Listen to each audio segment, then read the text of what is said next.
Cher Yuko, bonjour.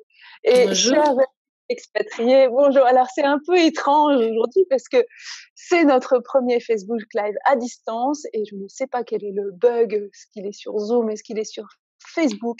En tout cas, nous avons été coupés au milieu d'une conversation complètement passionnante et impossible de restaurer la connexion. Donc, c'est hyper frustrant, mais on va s'adapter. Et du coup, le plus simple pour aujourd'hui, c'est donc de recommencer cet enregistrement sans vous. C'est pas vraiment du live, ça sera du rediffusé. Mais le but, c'est quand même avant tout de pouvoir tirer parti de la présence de Yuko et de pouvoir discuter ensemble de ce sujet important du confinement en famille.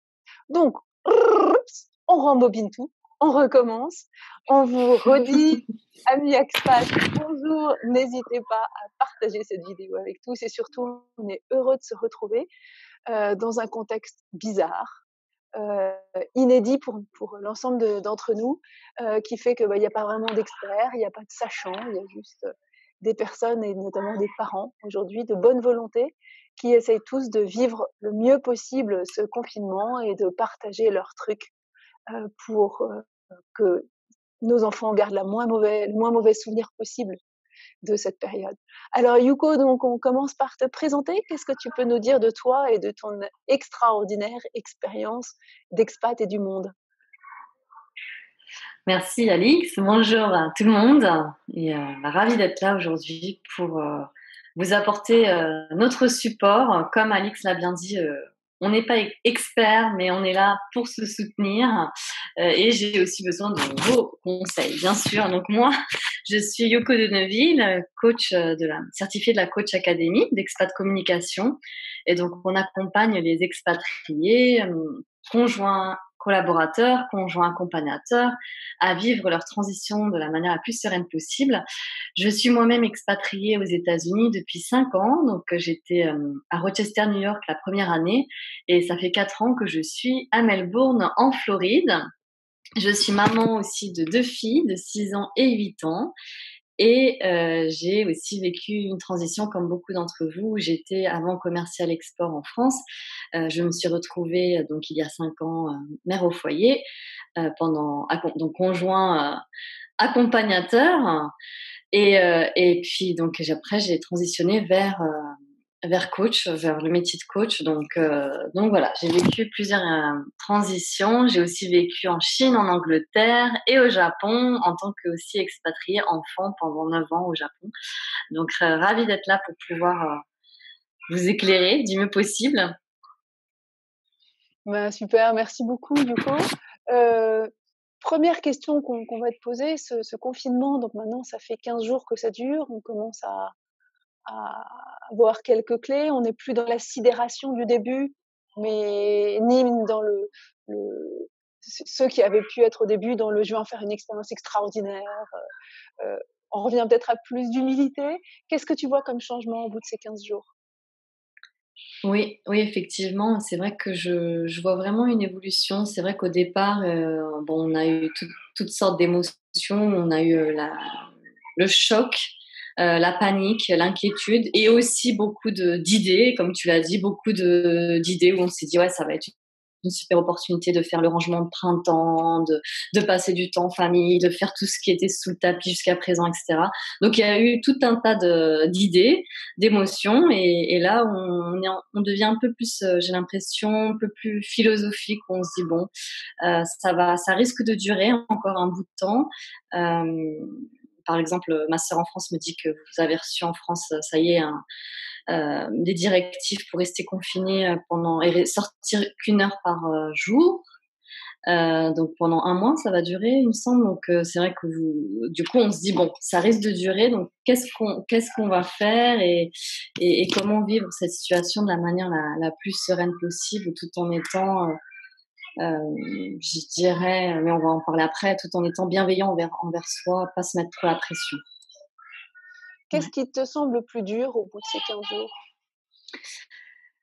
Le plus dur, je pense que c'est de se dire, bah, ça va durer et ça risque de durer dans le temps. Et quand on voit aussi, et notamment quand on est expatrié, on voit ce qui se passe un peu partout dans le monde parce qu'on a la famille dans un pays, nous on vit dans un autre. Donc Dans mon cas, par exemple, je vois qu'en France, c'est le confinement pendant un mois. Je vois ma famille en Asie, ils sont pas en confinement, mais bon, du coup, euh, ils ont d'autres mesures en place. En Floride, pareil, les règles sont très différentes, donc d'une ville à une autre dans le même État aux États-Unis. Donc, c'est vrai qu'au bout de 15 jours, je dirais que le plus dur, c'est de se dire, bon, finalement, quelles sont les mesures, quels sont les choix que j'ai envie de faire pour moi, pour ma famille, pour les autres et est-ce que ce sont les bons aussi? De Mmh. savoir est-ce que ça va être les bons choix que je vais faire et et voilà, ouais, pour moi, c'est et puis s'organiser en conséquence. Comme on sait que ça va durer un moment, comment s'organiser en conséquence aussi,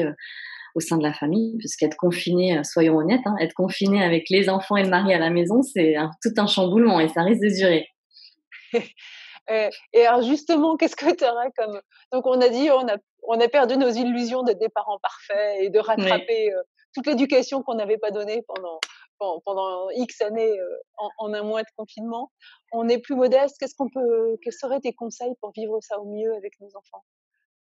Oui, bah, comme tu l'as bien dit, effectivement, c'est de déjà, premièrement, de retirer cette pression qu'on se met à nous-mêmes, de se dire, bon, on va être la maman parfaite, on va avoir un rythme de fou, là, à la militaire, 1 heure de devoir, 1 heure de yoga, 1 heure d'activité sportive, etc. Bon, si on y arrive, tant mieux, et je suis preneuse de vos conseils.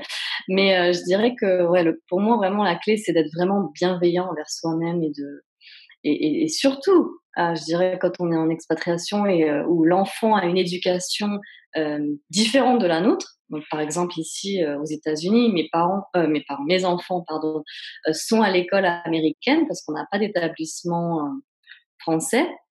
Donc, du coup, c'est vrai que pour moi, il est difficile de remplacer la maîtresse en tous les cas. Quand je leur parle en anglais avec mon accent Frenchy, bon, déjà, ça les fait sourire. Et bon, c'est plutôt mes enfants qui m'apprennent en fait comment prononcer les mots. Donc finalement, c'est intéressant parce que j'apprends en même temps qu'eux. Et pour moi, voilà, je pense qu'une des clés, c'est vraiment d'être bienveillant envers soi-même, de faire ce qu'on peut. Donc j'en parle dans l'article que j'avais partagé pour Femme Expat. C'est pour moi un des 4 accords Toltec. Et donc, pour ceux qui ne connaissent pas, les 4 accords Toltec, c'est un ouvrage en fait de Don Miguel Ruiz que je vous conseille tous à lire parce que en gros cet ouvrage donne 4 principes qui permettent de vivre notre vie de manière plus sereine et puis de se limiter des croyances, de se retirer des croyances limitantes que l'on a depuis notre enfance en fait. Donc un des 4 accords est de faire toujours de son mieux, quoi qu'il arrive, de Mmh. voilà, de pas se mettre de pression. Donc ça, c'est vraiment pour moi la première clé. Je dirais qu'aussi quand je parle de bienveillance envers soi-même, je sais que c'est difficile, notamment quand on est confiné, mais c'est de s'autoriser à se donner du temps pour soi aussi. Et quand on est conjoint expatrié, en fait, c'est vrai que la difficulté, déjà en temps normal, c'est de s'autoriser à se donner du temps pour soi, parce qu'on est toujours très focalisé sur les enfants, sur la carrière du conjoint qui travaille, surtout si nous on travaille pas. Et donc là, c'est encore plus valable puisque je dirais que c'est le conjoint travailleur est là, le conjoint collaborateur est à la maison, mais en fait, il a toujours autant de travail il doit assurer auprès de son chef, il doit toujours faire ses réunions avec ses collègues, ses clients, etc. Donc, même s'il est là physiquement, finalement, il peut pas toujours être là. Et du coup, c'est vrai que c'est une organisation en conséquence et c'est accepter aussi que, eh bien, oui, on doit être solidaire en fait avec son conjoint. Donc ça peut être frustrant, mais surtout pour ma part, pour vous donner un exemple personnel et puis que j'entends souvent, c'est bah, comme on voit le conjoint qui travaille à la maison, j'ai espéré au début, je me suis dit ah ben ça va être chouette, il va pouvoir m'aider, il va pouvoir faire la cuisine, il va pouvoir gérer les enfants, mais en fait c'est pas le cas puisqu'il est enfermé dans son bureau et donc c'est moi d'activité avec les enfants. C'est presque même une contrainte Donc de plus puisqu'en plus il faut pas faire de bruit et il faut que la maison reste silencieuse. C'est avec ça, tout le exactement. reste en plus, quoi. Exactement, ouais. Donc on a une double casquette, c'est de faire en sorte d'occuper les enfants du mieux que l'on peut et en plus de maintenir le calme dans la maison et en plus de partager l'espace puisque moi, comme je travaille de la maison, normalement je travaille dans le bureau que vous voyez là, mais la plupart du temps, du coup, je laisse la place à mon mari pour qu'il puisse faire ses réunions tranquillement. Donc moi, du coup, je me retrouve à travailler dans le salon. Donc c'est vrai que c'est toute une réorganisation et faut accepter, j'ai envie de dire, d'être flexible. On n'a pas le choix, faut s'adapter. Et voilà. Donc, et puis j'ai envie de dire que la troisième clé que je partageais, c'était vraiment que les opportunités existent dans les difficultés. Et donc, je sais que c'est plus facile à dire qu'à le faire. Mais par exemple, pour moi, c'est vrai que ça a été, pour nous, notre famille, c'est vraiment une opportunité du coup de travailler sur ma patience. Donc, je le vois comme une opportunité de travailler sur ma patience envers mes enfants, mon mari.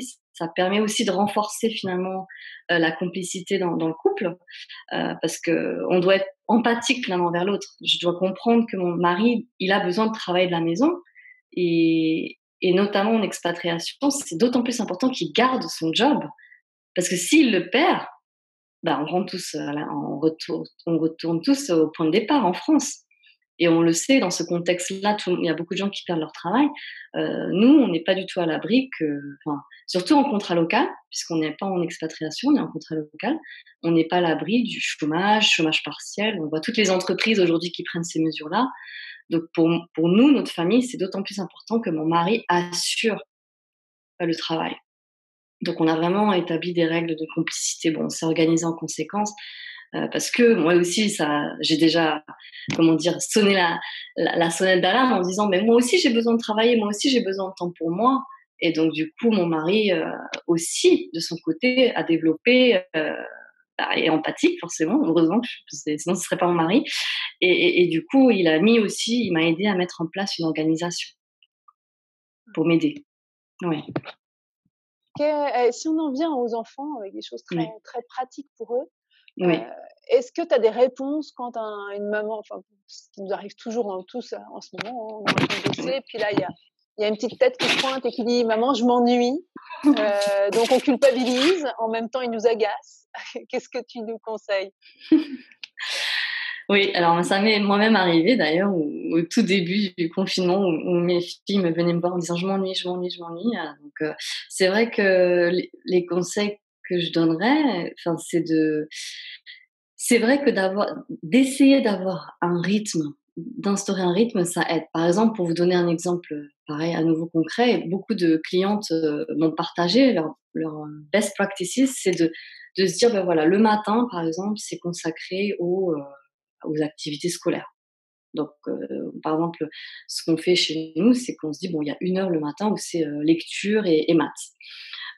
Donc pendant ce temps-là, moi, je suis, avec les enfants, je travaille pas à côté. J'ai déjà essayé de travailler à côté, c'est juste impossible. Donc du coup, c'est un temps où je suis vraiment consacrée aux enfants, où on fait lecture et après, on se dit: «Bon, après, au bout d'1 heure, vous avez le droit de jouer, faites ce que vous voulez et cetera pendant 1 heure ou 2 heures, peu importe, le temps que maman et papa, on travaille». Et ce qu'on a mis en place, ça c'est un conseil que j'ai eu d'une de mes collègues qui travaille chez elle depuis 20 ans, c'est de mettre sur la porte, là en ce moment sur ma porte, j'ai un petit sticker rouge. Donc ça veut dire, vos enfants, vous ne rentrez pas dans la chambre pendant que maman travaille. Et mon mari, donc, il est pareil, là il travaille dans la chambre à coucher en ce moment, puisque j'ai cet appel. Mais du coup, lui aussi, il a un sticker rouge sur la porte. Quand le sticker est jaune, ou un post-it, ça veut dire que les enfants ont le droit de rentrer, mais bon, c'est pas, maman travaille encore. Et si le sticker est vert sur la porte, ça veut dire qu'ils peuvent rentrer quand ils veulent. Il n'y a pas de souci. Donc quand je suis j'essaye de travailler comme ça, ou je fais mon activité personnelle, ça peut être aussi une activité en temps de yoga pour maman, etc. Je mets en place ces stickers sur la porte et l'après-midi, je suis avec les enfants. Donc je fais de la piscine, on fait du vélo, etc. On a le droit de sortir ici, donc voilà. Ça dépend effectivement de l'état, de la situation de confinement, mais ça peut être aussi une activité à la maison. On va faire des jeux de société. Ouais, maman va être vraiment avec les enfants l'après-midi pour jouer.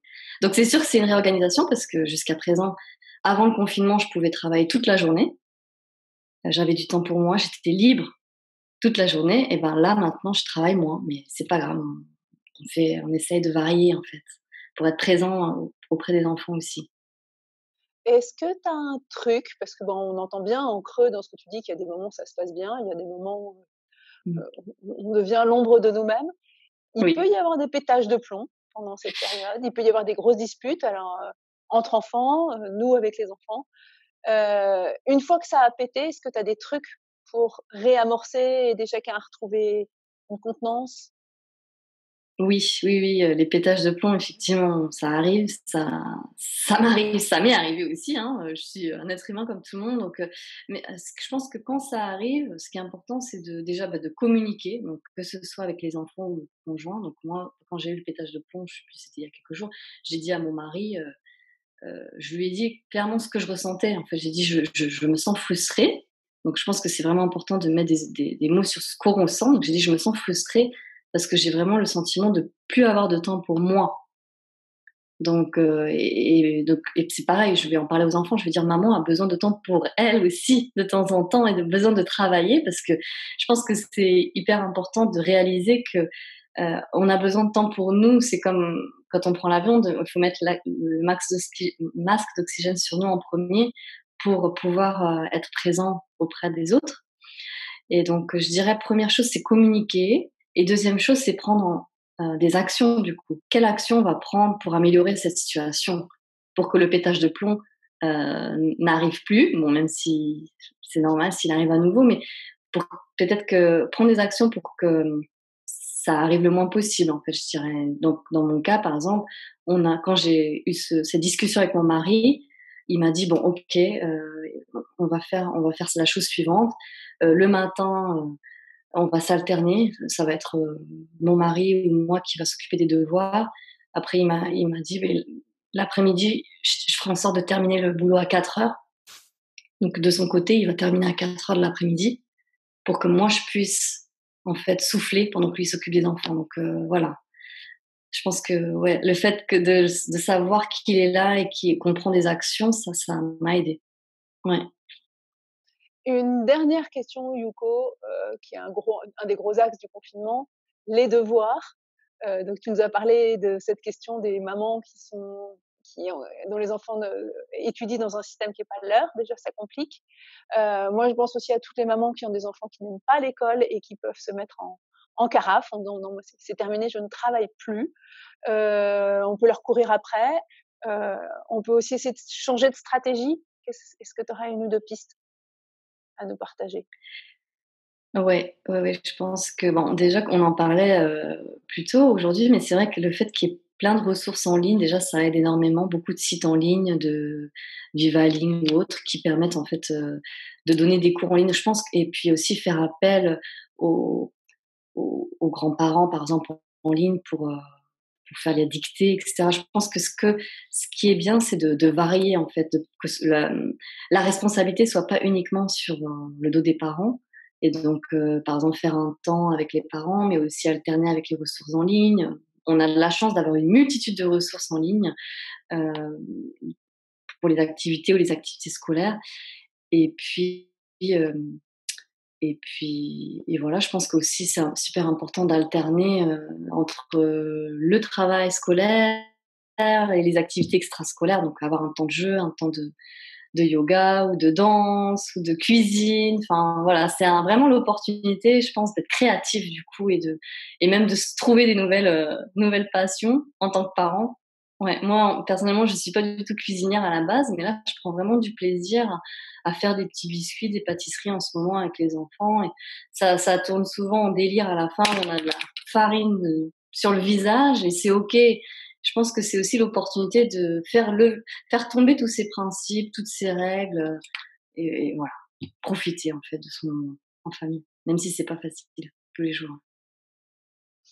Merci beaucoup, Yuko. Je veux dire, ça nous donne pas forcément des tas de choses nouvelles, mais ce que j'aime beaucoup quand on t'entend, c'est cette façon de s'autoriser à finalement vous trouver des petits plaisirs dans tout, heu, pour positiver dans cette image en ombre et en lumière, dans ces périodes d'ombre et de lumière qu'on traverse, au moins, pouvoir, savourer à fond tous les petits plaisirs de la vie quotidienne. Un grand merci pour ce joli témoignage que tu nous donnes. Amis expats, vous êtes les bienvenus pour commenter, nous donner plus d'informations, ça nous fera très plaisir et ça sera surtout utile pour d'autres. Dans les petits trucs que vous avez pu entendre de Yuko, l'idée de se répartir des cours, de faire des cours en commun, éventuellement de faire une dictée, etc. Si jamais il y en a qui ont un petit peu de temps parce que leurs enfants sont plus grands ou qui se sentent solidaires. Moi, j'ai une immense solidarité vis-à-vis des jeunes mamans de Ouistiti qui sautent dans tous les sens et qui sont incanalisables. Si jamais on peut s'entraider, si il y en a qui ont un petit peu de temps, n'hésitez pas à le mettre en commentaire. On se retrouvera la semaine prochaine, le 2 et le 3 avril prochain. On va pouvoir s'écouter, se retrouver pour le 3 avril, un nouveau Facebook Live qui est consacré à un point essentiel pour nous, qui est comment prendre soin de nos parents à distance avec 2 coachs, Manuela Marquis et Nathalie Tirard. Le 8 avril, on sera plus au bureau et on parlera management de crise et questions interculturelles avec 2 coachs aussi, Pascal Leroy et Manuela Marquis. Voilà, et puis nous lançons, parce que nous savons que nous avons besoin de nous retrouver, de nous parler en petits effectifs, en prenant le temps de nous écouter. Et donc, nous vous proposons des cafés retours. Il y en a toute une série sur le site Femmes Expat, dans la rubrique des rendez-vous des expats confinés. Les prochains sont le 2 avril à 9h, heure de Paris, et le 3 avril pour la zone Amérique, donc à 18h, heure de Paris. Voilà, chers amis expats, on a été heureux de vous retrouver et je vous dis à très bientôt. Faites au mieux et on le fait tous.